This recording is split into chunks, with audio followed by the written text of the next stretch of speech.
దళిత సంఘాల ఐక్యవేదిక గుమ్మాస రాజం గారి ఆధ్వర్యంలో జనరల్ బాడీ సమావేశం జరిగింది. దాంట్లో 9 ఎస్సీ ఉపకులాల సంఘాల నాయకులు పాల్గొనడం, ఇంతకు ముందు ఉన్న కమిటీలలో ఫుల్ బిల్ చేయడం జరిగింది.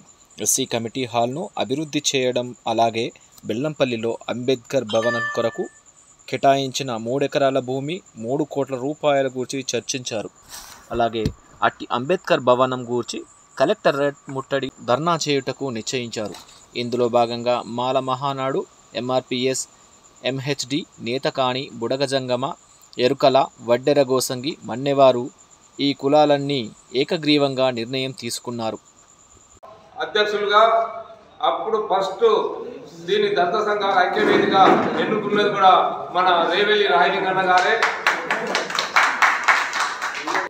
వాళ్ళు వచ్చిపోయిన వెంటనే మేము పోయి ఇగో ఇట్లా ఉన్నది, కమిటీ హాల్ లోపల ఉన్నది అని మేము కూడా కలెక్టర్కి ఒక లెటర్ ఇవ్వడం అనేది జరిగింది. దాని మీద ఎంక్వైరీ జరిగింది, అది మీదే అని మాకు ఇవ్వడం అనేది జరిగింది. దీని సంగతి ఇక్కడనే ఉండే వరకు గత 5-6 సంవత్సరాల క్రితమే మనకు ఒక అంబేద్కర్ భవన్ అని శాంక్షన్ అయింది. 3 ఎకరాల భూమి 3 కోట్ల రూపాయలు. దాన్ని కాంట్రాక్టర్కి ఇచ్చిన తర్వాత ఉప కాంట్రాక్టర్ రామచంద్ర అనే అతను దాన్ని మొదలుపెట్టి సగంలోనే ఆపేసిండు. దాని గురించి ఇప్పటి వరకు పట్టుకునే వాళ్ళు లేరు, దాని గురించి పట్టించుకునే వాళ్ళు లేరు. కానీ ఈరోజు ఏమంటారంటే మేము ఈ సంఘం కాదు ఇంకో సంఘం పెడతాం. దమ్ము ధైర్యం ఉంటే దాని మీద కొట్లాడాలి. వాళ్ళకు దమ్ము ధైర్యం ఉంటే 3 ఎకరాలు 3 కోట్ల రూపాయలు ఎడిపోయినాయని దాని మీద కొట్లాడాలి.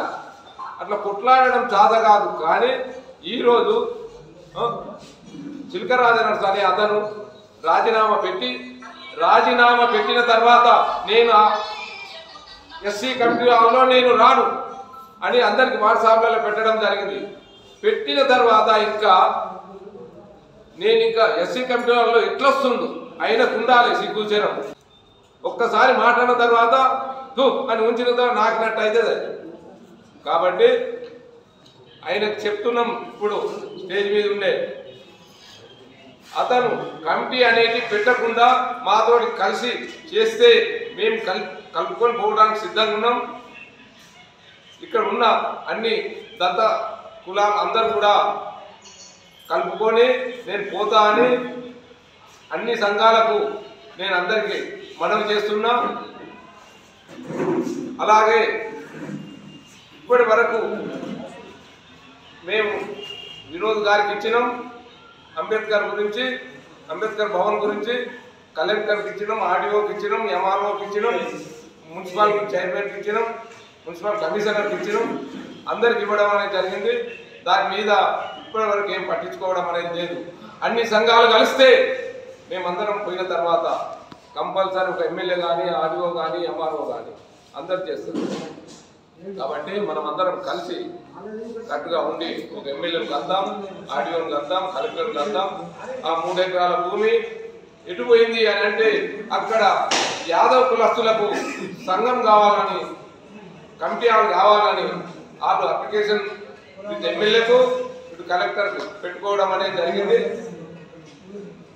కాబట్టి అది కావద్దు అని అంటే మనమంతా అక్కడ పోరాటం చేసి కావాల్తే నిరాకరించే. ఇప్పుడు పోయి మొన్న ఎంఆర్ఓని కలిస్తే ఆయన కొలతలకు పంపిస్తే ఎకరం 20 గుంటలు ఉన్నది. 1 ఎకరం 20 గుంటలే ఉన్నది.